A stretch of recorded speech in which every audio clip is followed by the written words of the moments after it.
एक पंडित जी की ख्याति बड़े दूर दूर तक थी। उनका प्रवचन सुनने के लिए लोग दूर दूर तक आते थे। पास के एक गांव में स्थित एक मंदिर के पुजारी का अचानक से निधन होने की वजह से उन्हें वहां के पुजारी नियुक्त किया गया। एक बार वे उस मंदिर के रास्ते जाने के लिए बस में चढ़े। उन्होंने कंडक्टर को किराया दिया और सीट पर जाकर बैठ गए। कंडक्टर ने जब किराया काटकर उन्हें रुपए वापस दिए तो पंडित जी ने पाया कि कंडक्टर ने 10 रुपए ज्यादा दे दिया है। पंडित जी ने सोचा कि थोड़ी देर बाद कंडक्टर को रुपए वापस कर दूंगा। अब कुछ देर बाद मन में विचार आया कि बेवजह 10 रुपए जैसी मामूली रकम को लेकर परेशान हो रहा हूँ। आखिर ये बस कंपनी वाले भी तो लाखों कमाते हैं।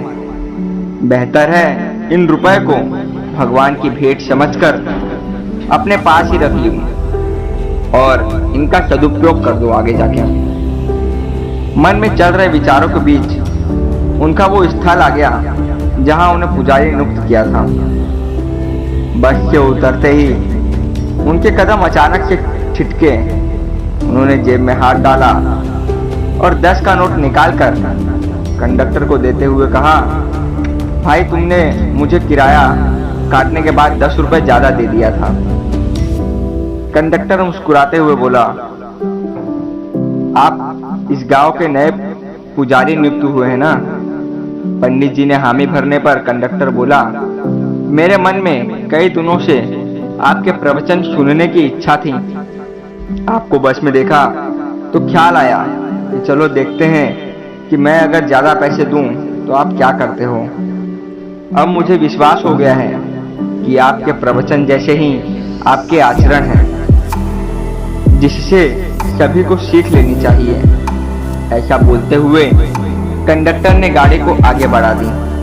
पंडित जी बस से उतरकर पसीना पसीना थे। उन्होंने हाथ जोड़कर भगवान का आभार व्यक्त किया। हे प्रभु, आपका लाख लाख शुक्र है जो आपने मुझे बचा लिया।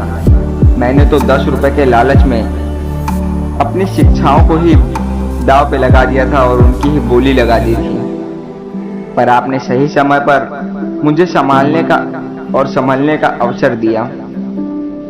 कभी कभी हम भी तुच्छ से प्रलोभन में आ जाते हैं और थोड़ी सी लालच के चक्कर में अपने जीवन भर की चरित्र को, उस चरित्र जैसी पूंजी को दांव पर लगा देते हैं।